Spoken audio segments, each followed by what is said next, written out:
Hello everyone, welcome back to Molly's Cozy Kitchen. Today, since it's Hanukkah, we will be making homemade applesauce and latkes. Let's get started. First, we're going to make our homemade applesauce. It is so much better than the store-bought variety. We're going to start by peeling 4 apples. Now, I'm using a mixture of Pink Ladies and Fuji's, I think, but you can use what you like. Sometimes I like adding a Granny Smith or 2.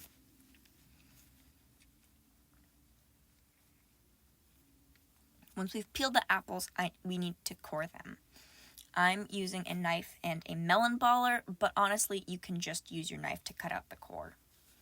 Don't cut out too much of the apple flesh because we want plenty of apple.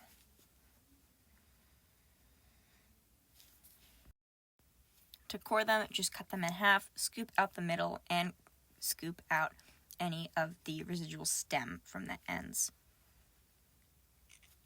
Once you have your apples cored and peeled, you can cut them into chunks. I probably should have cut mine smaller because keep in mind, the smaller you cut these apples, the quicker they will cook. They don't have to be completely precise, but make them somewhat uniform. As you can see, I'm snacking on some of the extra bits of apple just to keep me going through the process. Once we have our apples all cut up and ready, we can move on to the stove. Over on the stove, we're combining the apples with 3/4 of a cup of water, 3 tablespoons of brown sugar, and half a teaspoon of cinnamon powder, and a little pinch of salt. Mix that all up, set the heat to medium-high, and cook, covered for about 15 to 20 minutes. Mine ended up being about 25 because, like I said, my apple chunks were a little bit bigger. Stir occasionally.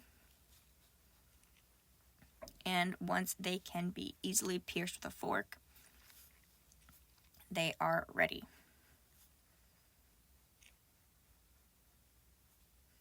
At this point, when they're soft enough, you can remove them from the heat and let them cool just a little bit before you get to mashing them.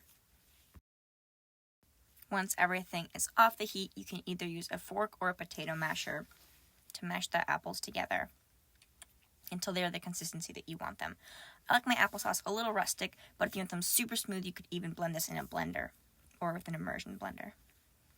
Once your applesauce is ready, store it in a jar in the fridge until you're ready to use. Now, let's make some latkes. We're going to peel 2 pounds of russet potatoes, then cut them into large chunks. We're also going to cut 1 large white or yellow sweet onion into large chunks. Now, in a food processor with a shredder blade attachment, shred the potatoes and onion, alternating between the two to get an even mixture. Don't worry if you make a little mess, you can always clean it up afterwards. When you're done shredding everything, squeeze the liquid into a bowl in several batches using a strainer or a clean kitchen towel, or both. Do not throw away this reserved potato liquid. Set it aside, and after a few minutes, the white sticky starch from the potatoes will settle to the bottom of the bowl. When this happens, discard the liquid and save the starch. We're going to use that in our latke batter.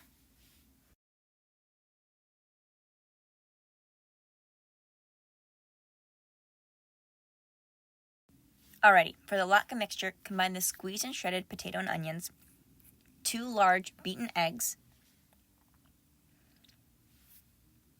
2 teaspoons of kosher salt, half a cup of all-purpose flour, and half a teaspoon of freshly ground black pepper, or to your taste. Then add in the reserved potato starch. You should have about a tablespoon of the stuff, and it'll simply help the latkes hold together better. Now mix everything well to combine, and we can get to frying.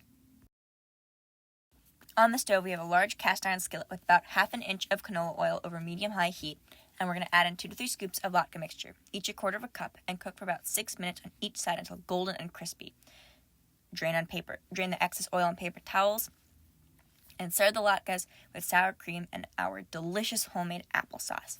These latkes are crispy and flavorful and amazing, and they're the absolute perfect meal to celebrate Hanukkah with.